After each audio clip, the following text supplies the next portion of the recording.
Common items.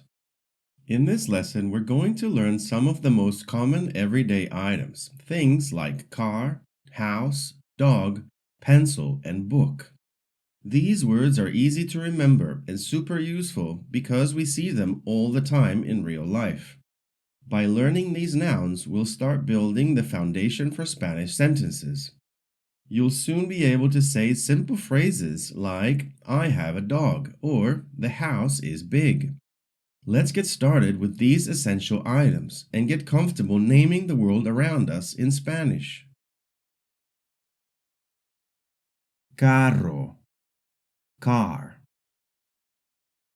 Casa, house. Balón, ball. Flor, flower.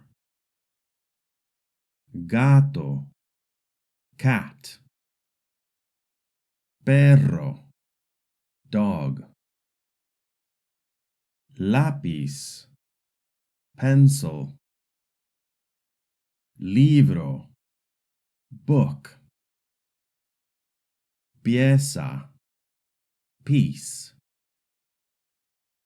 Árbol, tree. Well done learning some common items. Remember, keep practicing until you feel confident with the material. See you in the next video.